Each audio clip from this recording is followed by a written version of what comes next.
Hello friends, आप सभी का स्वागत है हमारे YouTube channel the 10 minute show में। आज हम लोग इस वीडियो में डिस्कस करेंगे दिल्ली पुलिस का जो RWA का बुक है हिस्ट्री का, जो PYQ है, उसे हम लोग डिस्कस कर रहे हैं। अभी तक 2 सेट हो चुका है, जिसमें पहले सेट में 1 से लेकर 30 तक प्रश्न थे और दूसरे सेट में 31 से 60 तक, और आज का तीसरा सेट है जिसमें 61 से लेकर 90 तक हम लोग प्रश्न के बारे में चर्चाएं करेंगे। तो चलिए स्टार्ट करते हैं। और जो भी दोस्त नए आए होंगे हमारे चैनल पर, चैनल को सब्सक्राइब कर देंगे और वीडियो अच्छा लगेगा तो लाइक कर देंगे। चलिए स्टार्ट करते हैं। और आज का पहला प्रश्न है, अजंता और एलोरा की गुफा किस धर्म से सबसे पहले वास्तुकला, गुफा चित्रकला और मूर्तिकला का उत्तम उदाहरणों में से है? तो ये बौद्ध धर्म का एक उदाहरण है, उत्तम उदाहरण। और जो अजंता और एलोरा की गुफाएं हैं, ये है कहाँ स्थित? तो ये महाराष्ट्र में है। ये याद रखना आपको, यहाँ से प्रश्न पूछता है कि अजंता और एलोरा की गुफाएं कहाँ हैं, तो महाराष्ट्र के औरंगाबाद जिले में स्थित है। और ये भी प्रश्न पूछता है कि ये अजंता एलोरा की गुफाएं यूनेस्को में कब शामिल हुई? तो ये 1983 में शामिल हुई। अगला पॉइंट है इसमें कि अजंता की गुफा चित्रकला भारत में बौद्ध धर्म के स्वर्ण युग को दर्शाता है। और एक चीज मैं बता दूं पहले कि आप लोग ये सोच रहे हैं कि जो क्वेश्चन इसमें दिया गया है वही पेपर में आ जाए, तो ऐसा हो सकता है कि वही आ जाए, लेकिन ऐसा होगा कि जो आपके नीचे जो ये पॉइंट दिए रहते हैं, ये पॉइंट, इससे भी प्रश्न बनता है पेपर में। यही जो पॉइंट एक्स्ट्रा दिया गया है, शायद जैसे कि मान लीजिए यूनेस्को से क्वेश्चन पूछा, अजंता एलोरा से गुफा है कि यूनेस्को में शामिल है 1983 में, तो इससे रिलेटेड और यूनेस्को का क्वेश्चन अगले सेट में पूछ सकता है। इसी प्रकार से पेपर में क्वेश्चन पूछता है PYQ के आधार पर। इसीलिए बोला जाता है कि PYQ आप लगाएं, जिससे आपको मदद मिलेगी। तो जितने भी इंपॉर्टेंट पॉइंट है आपको वो ध्यान रखना है, ठीक है। अगला है कि एक यूनानी मेगास्थनीज निम्नलिखित में से किस राजा के दरबार में आया था? तो ये जो चंद्रगुप्त मौर्य थे ना, उन्हीं के दरबार में आया था ये मेगास्थनीज, ठीक है। और ये मेगास्थनीज ने एक पुस्तक लिखी हुई है, ठीक है। वो कौन सा पुस्तक है मैं बताऊंगा। सबसे पहले ये देखिए, मेगास्थनीज जो है यूनानी राजा सेलुकस निकेटर का राजदूत था और ये चंद्रगुप्त मौर्य के दरबार में आया था। तो क्वेश्चन यहां से ये बनेगा कि मेगास्थनीज किसके दरबार में आया था? तो चंद्रगुप्त मौर्य के दरबार में, ठीक है। और एक और प्रश्न पूछता है कि जो इंडिका पुस्तक है किसके द्वारा लिखा गया है? तो ये मेगास्थनीज के द्वारा लिखा गया है। इंडिका पुस्तक में देखो क्या बताया उन्होंने। इंडिका में उन्होंने मौर्य काल के दौरान भारत के राजनीतिक सामाजिक जीवन के बारे में लिखा है, ठीक है। इंडिका मौर्य समाज का दर्पण कहा जाता है। इंडिका जो पुस्तक है उसे मौर्य समाज का दर्पण कहा जाता है। मेगास्थनीज पाटलिपुत्र को बहुत ही सुंदर विस्तारित वर्णन किया। उसने पाटलिपुत्र को भारत का सबसे बड़ा नगर बताया है, ठीक है। अगला प्रश्न देखते हैं, 600 ईस्वी पूर्व की अवधि के दौरान निम्नलिखित में से कौन वो पहला शासक था जिसने अपने प्रजा को अधिकारियों के लिए अपने संदेश को पत्थर की सतह, प्राकृतिक चट्टानों के साथ साथ पॉलिश किए गए स्तंभों पर अंकित किया गया? तो ये जो हमारे अशोक थे उन्होंने कराया था, ठीक है। अब इससे रिलेटेड कुछ इंपॉर्टेंट पॉइंट है वो भी देख लेंगे हम। देखिए क्या क्या इंपॉर्टेंट पॉइंट है इसमें कि भारत में शिलालेखों का प्रचलन सबसे पहले मौर्य सम्राट अशोक ने करवाया था। अशोक ने अपनी लोक कल्याणकारी राज्यों की अवधारणा में प्रजा में फैलाने के लिए 14 जगहों पर शिलालेख उत्कीर्ण करवाया था। सम्राट अशोक शिलालेख का जनक कहा जाता है। हाँ, यहाँ से ये बनेगा कि सम्राट अशोक जो हैं वो कितने शिलालेख उत्कीर्ण करवाए थे? तो 14। दूसरा प्रश्न ये बनेगा कि शिलालेख का जनक किसे कहा जाता है? तो वो भी अशोक को कहा जाता है। और कुछ इंपॉर्टेंट पॉइंट दिया है शिलालेख से इंपॉर्टेंट जो अशोक ने कराई है, कुछ खास बातें, जैसे कि अशोक के शिलालेख की खोज सबसे पहले 1750 ईस्वी में टी कैंथलर ने की थी। अशोक के शिलालेख को 1837 में जेम्स प्रिंसेप ने पढ़ा, क्योंकि जो शिलालेख लिखा रहता है वो अलग भाषा में रहता है, वो समझना थोड़ा कठिन होता है। तो जो भी व्यक्ति पढ़ा है वो कौन व्यक्ति था? James Prinsep. अशोक के शिलालेख को की जो लिपि है वो ब्राह्मी और ख्रोष्टी लिपि है। कौन सी? ब्राह्मी और ख्रोष्टी लिपि है। अशोक के शिलालेख में से कुछ शिलालेख में धार्मिक और शासकीय घोषणा शामिल है। अशोक के शिलालेख से अशोक की नीतियां, प्रजा कल्याण के कार्य और सामाजिक स्थिति की जानकारी मिलती है। तो ये अशोक के शिलालेख से कुछ इंपॉर्टेंट पॉइंट था। और एक और लास्ट इंपॉर्टेंट पॉइंट है कि अशोक के 5वें शिलालेख में उन्होंने कहा था कि समस्त प्रजा प्रत्येक मनुष्य मेरी संतान है। अशोक ने ये स्टेटमेंट किस शिलालेख में कहा था? प्रश्न यहां से ये बनेगा कि अशोक ने समस्त प्रजा प्रत्येक मनुष्य मेरी संतान है, ये किस शिलालेख में कहा था? तो 5वें शिलालेख में। ऐसे प्रश्न बनता है। चलिए अगला क्वेश्चन देखते हैं। मौर्य शासन में राजस्व वसूलीकर्ता अधिकारी यानी राजस्व महाकलेक्टर निम्नलिखित में से कौन होता था? समाहर्ता को हम लोग बोलते थे क्या? राजस्व वसूलीकर्ता, जो वसूल करने का काम करता है। आइए देखते हैं उनके कार्य क्या होते थे, क्या क्या करना रहता था उनको।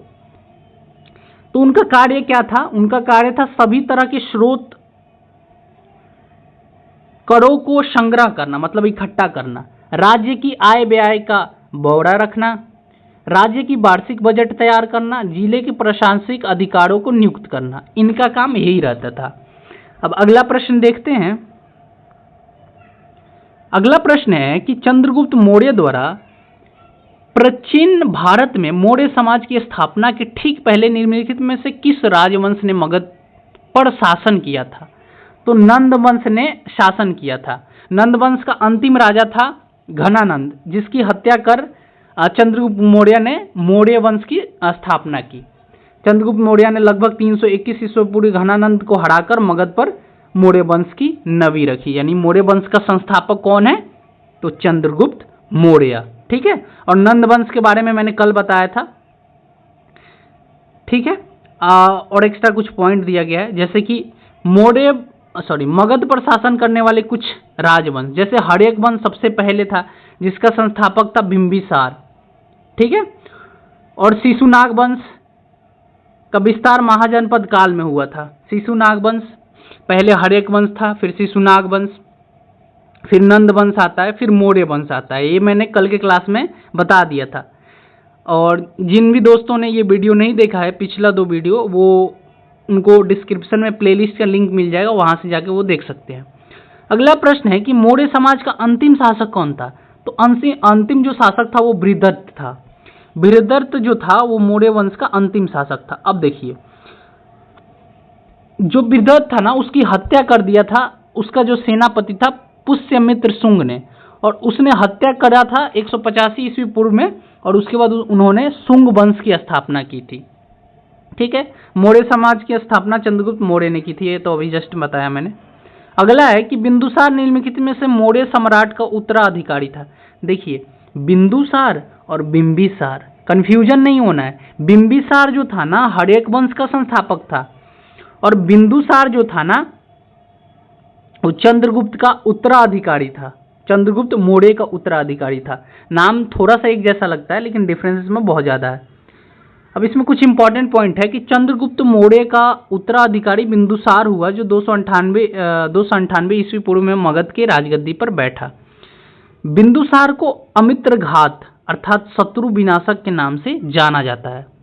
इतिहास में उन्होंने महान पिता का पुत्र और महान पुत्र का पिता कहा जाता है, क्योंकि जो बिंदुसार थे ना, वो चंद्रगुप्त मौर्य के पुत्र थे, और वो जब गद्दी पर बैठे तो वो बहुत ही एक शक्तिशाली राजा भी कहलाए, और उन्हें इसीलिए शत्रु विनाशक भी कहा जाता है। शत्रु को तो मार गिरा डालते थे, और इसीलिए उन्हें इतिहास में महान पिता का पुत्र, क्योंकि चंद्रगुप्त मौर्य एक खुद महान राजा थे, और महान पुत्र का पिता, यानी कि जो उनका पुत्र भी था वो भी एक महान शासक था।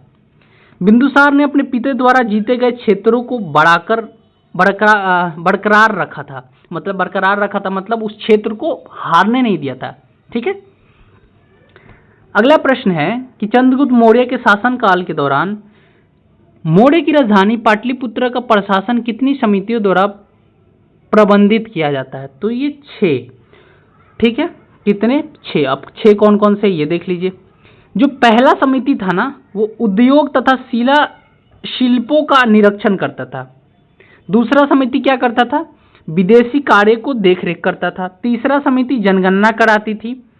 चौथा समिति व्यापार तथा वाणिज्य की व्यवस्था करती थी। 5वां समिति विक्रय की व्यवस्था तथा संरक्षण करती थी, और जो छठा समिति था वो टैक्स वसूलन की व्यवस्था करती थी। और एक चीज यहां से एक प्रश्न बनता है, ये जो जनगणना वाला पॉइंट लिखा है ना कि किस शासन काल से जनगणना शुरुआत हुई थी, और ये जो हमारे चंद्रगुप्त मौर्य के जो गुरु थे, क्या नाम है उनका, जिनको कौटल्य बोला जाता है, कौटल्य, उनको बोलते हैं हम लोग कौन, अरे याद नहीं आ रहा, एक मिनट आप लोग को बताते हैं, हाँ चाणक्य। तो जो चाणक्य थे ना, उनका जो एक बुक है अर्थशास्त्र, उसमें ना जनगणना के बारे में वर्णन किया गया है। तो वहीं से पता चलता है कि जनगणना जो है ना वो मौर्य वंश के समय पे हुआ करता था। ठीक है, चलिए अगला प्रश्न देखते हैं। आज का अगला प्रश्न है कि भड़हुत का प्रसिद्ध स्तूप मूल रूप से किसने बनवाया था? तो ये मौर्य ने बनवाया था। भड़हुत स्तूप का निर्माण मौर्य वंश के राजा अशोक ने करवाया था। हालांकि इस स्तूप के कुछ हिस्सों में पाषाण वैदिक अवतरणों का निर्माण शुंग वंश राजा पुष्यमित्र द्वारा भी करवाया गया था। और ये स्थित कहाँ है आपका भड़हुत स्तूप? तो ये आपका मध्य प्रदेश के सतना जिले में स्थित है। इस स्तूप की खोज कब हुई थी? तो 1873 में मेजर जनरल अलेक्जेंडर कनिंघम द्वारा किया गया था। ठीक है, अगला प्रश्न है कि सिकंदर की मृत्यु के बाद चंद्रगुप्त मौर्य द्वारा पराजित हुए सिकंदर के सेनापति का नाम क्या था? तो सेल्यूकस निकेटर जो उनका सेनापति था, उन्हीं को हराया था चंद्रगुप्त मौर्य ने 305 ईस्वी में। ठीक है, ग्रीक राजदूत मेगास्थनीज ने चंद्रगुप्त मौर्य के शासनकाल के दौरान भारत का दौरा किया था, और यही जो मेगास्थनीज है यही पुस्तक लिखा है इंडिका। अभी पीछा मैंने पहले ही बताया था पिछले पॉइंट में। चंद्रगुप्त मौर्य ने नंद वंश का विनाश करके मौर्य वंश की स्थापना की थी। ये भी हम लोग जस्ट ही पढ़ा था अपने। चंद्रगुप्त मौर्य ने अपने जीवन के अंतिम दिनों में जैन धर्म को अपनाया। ठीक है, पहले बौद्ध धर्म को अपनाते थे, फिर इनका शादी हो गया, फिर उनके बाद अपने पत्नी के कारण जैन धर्म को अपना लिया उनके पत्नी के कहने पर। अगला है कि सांची का महान स्तूप डैश द्वारा निर्मित करवाया गया? तो अशोक द्वारा निर्मित करवाया गया। देखिए अधिकतम जो स्तूप है ना वो अशोक ने ही करवाया है। अगर कभी आपको मतलब कोई प्रश्न में लागे, डाउट लगता है, तो वहां पे आप अशोक टिक कर सकते हैं कि मैक्सिमम उन्होंने उस समय बनवाया था। अब सांची के स्तूप के बारे में कुछ पॉइंट है वो देख लीजिए। सांची का स्तूप जो है मौर्य सम्राट अशोक ने बनवाया था। अशोक ने इस स्तूप को भगवान बुद्ध के अवशेष को सहजने के लिए बनवाया था। यह स्तूप बलुआ पत्थर से बना तथा अर्धगोलाकार संरचना में है। अशोक ने पूरे साम्राज्य में बौद्ध धर्म को फैलाने के लिए कई स्तूपे बनवाए थे। सांची का महान स्तूप भारत की सबसे प्राचीन तथा सबसे महत्वपूर्ण संरचनाओं में से एक है। ठीक है, महान स्तूप और सांची के अन्य बौद्ध स्मारकों को 1989 में यूनेस्को विश्व धरोहर में शामिल किया गया। ये भी याद रखना है कि जो सांची का स्तूप है इसे यूनेस्को में शामिल किया गया है। अगला प्रश्न है, जूम कर देते हैं थोड़ा क्लियरली दिखाई देगा। मौर्य साम्राज्य के पूर्व भारतीय प्रांत की राजधानी कहाँ थी? तो इनकी राजधानी जो थी वो पूर्व प्रांत की पूछ रहा है, पूर्व भारतीय की, तो ये तोसली थी। कहाँ पे? तोसली। मौर्य साम्राज्य का प्रशासन के लिए 4 प्रांतों में बांटा गया था। कितने प्रांतों में बांटा गया था मौर्य साम्राज्य को? 4। एक तो पहला पूर्वी प्रांत था जिसकी राजधानी तोसली थी, एक था दक्षिणी प्रांत जिसकी राजधानी थी स्वर्णगिरी, और उत्तरी प्रांत की राजधानी थी तक्षशिला, और पश्चिमी प्रांत की राजधानी थी उज्जैनी। ठीक है, याद रखना है क्योंकि कभी भी किससे पूछ सकते हैं। जैसे अभी पूछ दिया आपको पूर्वी प्रांत की राजधानी क्या थी मौर्य की, तो तोसाली थी। फिर दक्षिणी प्रांत की कभी पूछ देगा, कभी उत्तरी की पूछ देगा, तो कभी पश्चिमी की पूछ देगा। अगला पॉइंट है कि मौर्य साम्राज्य की शाही राजधानी पाटलिपुत्र थी। मतलब जो इनका शाही राजधानी था वो था पाटलिपुत्र। पाटलिपुत्र के आसपास का क्षेत्र सम्राट के प्रत्यक्ष नियंत्रण में होता था। मौर्य साम्राज्य का समय लगभग 321 ईस्वी से 185 ईस्वी पूर्व तक रहा। अगला प्रश्न देखते हैं। अगला प्रश्न है कि बराबर की गुफाएं निम्नलिखित में से किस राज्य में स्थित है? तो ये बिहार में है। बराबर की गुफाएं बिहार के जहानाबाद में स्थित है। बराबर की गुफाएं चट्टानों को काटकर बनाई गई सबसे पुरानी गुफाओं में से एक है। बराबर की गुफाएं बराबर और नागार्जुन पहाड़ियों से बनी है। ठीक है, इसमें और कुछ पॉइंट दिया गया एक्स्ट्रा, वो देखते हैं अभी। बराबर पहाड़ी पर 4 गुफाएं हैं तथा नागार्जुन पहाड़ी पर 3 गुफाएं हैं। जो बराबर की पहाड़ी पर 4 गुफाएं हैं और नागार्जुन पर कितने हैं? 3 हैं। इन गुफाओं का निर्माण मौर्य काल में हुआ था। माना जाता है ये कि इनका जो निर्माण है वो सम्राट अशोक ने करवाया था। सम्राट अशोक ने तपस्वी के लिए करवाया था। इन गुफाओं में सुदामा तथा लोमस ऋषि की गुफाएं रॉक कट वास्तुकला के कुछ शुरुआत उदाहरण हैं। अगला प्रश्न है, सम्राट अशोक निम्नलिखित में से किस राजवंश के शासक थे? तो मौर्य साम्राज्य के थे, मौर्य राजवंश के सम्राट अशोक। अशोक के पिता का नाम था बिंदुसार। अशोक के पिता का क्या नाम था? बिंदुसार। बिंदुसार के पिता का क्या नाम था? चंद्रगुप्त मौर्य, क्योंकि चंद्रगुप्त मौर्य के पुत्र थे बिंदुसार और बिंदुसार के पुत्र थे अशोक। अशोक का शासन काल है 273 ईस्वी से 232 तक। अशोक को शिलालेख का जनक माना जाता है, अभी बताया मैंने। अशोक को लगभग 261 ईस्वी पूर्व में कलिंग युद्ध लड़ा। कलिंग युद्ध कब लड़ा? 261 ईस्वी पूर्व, याद रखना है। अशोक ने आधुनिक तमिलनाडु, कर्नाटका और केरल के कुछ हिस्सों को छोड़कर पूरे भारतीय उपमहाद्वीप पर शासन किया है। अशोक एक ऐसे शासन थे जो तमिलनाडु, कर्नाटक, केरल के कुछ हिस्सों को छोड़ के पूरे भारत पर उपमहाद्वीप पर शासन किए हैं। अशोक के काल में बनाया गया प्रतीक, जिसे अशोक चिन्ह के नाम से जाना जाता है, वर्तमान में भारत का राष्ट्रीय चिन्ह है। जो राष्ट्रीय चिन्ह है ना वर्तमान में भारत का, वो क्या है? अशोक चिन्ह। आप सभी को पता होगा ये तो। अशोक का अधिकतम आध्यात्मिक शिक्षक का नाम उपगुप्त था। जो उनके आध्यात्मिक शिक्षक थे ना, उनका नाम क्या था? उपगुप्त। अगला प्रश्न है कि मौर्य वंश की स्थापना के लिए चंद्रगुप्त मौर्य ने किसे हराया था? तो घनानंद को हराया था। नंद वंश का अंतिम शासक था घनानंद, और इसी को हराकर मौर्य वंश की स्थापना किया था। चंद्रगुप्त मौर्य ने चाणक्य की मदद से घनानंद को हराया था। चाणक्य अब कौन थे? अभी बताया था मैंने कुछ देर पहले। इनको कौटिल्य के नाम से भी जाना जाता है। चाणक्य इनके गुरु थे। चंद्रगुप्त मौर्य ने अपने साम्राज्य की विस्तार उत्तर और पश्चिम में किया। चंद्रगुप्त मौर्य ने पश्चिम उत्तर भारत में यूनानी शासक सेल्यूकस निकेटर को युद्ध में हराया था और इनकी पुत्री से शादी किया था। चंद्रगुप्त मौर्य ने मैसिडोनियन क्षेत्रों पर भी विजय प्राप्त किया था। ठीक है, अगला प्रश्न है कि किस भारतीय शासक का राज्य विस्तार भारत से बाहर तक था? बाहर से भारत तक तो चंद्रगुप्त मौर्य का भी था, कनिष्क का भी था। तो हो जाएगा इसका उत्तर option number C, Chandragupta Maurya और कनिष्क दोनों। ये दोनों ऐसे राजा थे ना, तो इनका जो विस्तार था ना वो बाहर तक था।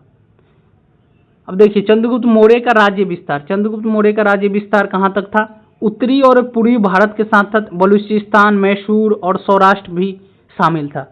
कनिष्क का साम्राज्य ताजिकिस्तान, उज्बेकिस्तान से लेकर मथुरा और कश्मीर तक फैला हुआ था। कनिष्क की पहली राजधानी पेशावर तथा दूसरी राजधानी मथुरा थी। पेशावर अभी वर्तमान पाकिस्तान में पड़ता है, मथुरा तो आप सभी को पता है। कनिष्क ने कश्मीर जीतकर वहां कनिष्कपुर नामक नगर बसाया। अगला है कि यूनानी को निम्नलिखित में से किस भारतीय राजा ने बाहर निकाल दिया था? तो देखिए इसमें अभी 2 ही ऑप्शन दिख रहा है आपका, आगे 2 ऑप्शन दिया गया है। तो इसका जो राइट आंसर होगा ना वो होगा चंद्रगुप्त मौर्य। क्या होगा राइट आंसर? चंद्रगुप्त मौर्य होगा। आगे 2 ऑप्शन दिया, वहां देख लेते हैं, कुछ इंपॉर्टेंट पॉइंट भी दिया होगा। ये रहा, देखिए इसका आंसर क्या होगा? चंद्रगुप्त मौर्य। चंद्रगुप्त मौर्य ने सिकंदर के सेनापति सेल्यूकस निकेटर को हराकर यूनानी को भारत से बाहर निकाला था। ठीक है, चंद्रगुप्त मौर्य ने 305 से 300 ईस्वी पूर्व के बीच में सेल्यूकस निकेटर से युद्ध लड़ा। युद्ध के बाद हुई संधि के तहत सेल्यूकस ने चंद्रगुप्त मौर्य को अपने सारे प्रदेश सौंप दिया। सेल्यूकस ने अपने राजदूत मेगास्थनीज को चंद्रगुप्त मौर्य के दरबार में भेजा। ये तो हम लोग जस्ट अभी ही पढ़े थे मेगास्थनीज के बारे में, मैं बार बार रिपीट कर दे रहा हूँ। मेगास्थनीज एक पुस्तक लिखा था इंडिका, और ये भी प्रश्न कि मेगास्थनीज किसके दरबार में आया था? तो चंद्रगुप्त मौर्य के दरबार में आया था। ठीक है, और वो कौन था? वो सेल्यूकस निकेटर का राजदूत था, ये भी याद रखिएगा। अगला प्रश्न है कि अंग्रेजों के शासनकाल के दौरान बलुआ पत्थर के एकात्मक स्तंभों को बौद्ध अवधारणाओं के लिए शिलालेखों के साथ साथ डैश, हाथों और शेर जैसे पशु आकृति अभिव्यक्ति किया गया था। तो बैल का। अशोक के शासनकाल में स्तंभ के एक ही पत्थर से बनाए गए थे, उनके ऊपर बनी पशु आकृति भारतीय कला का प्रतीकात्मक रूप से महत्वपूर्ण है। इसमें कोई ज्यादा इंपॉर्टेंट पॉइंट नहीं है। अगला प्रश्न देखते हैं। अशोक के शासनकाल में निर्मित स्तूपों में निम्नलिखित में से किस सामग्री के स्तंभ थे?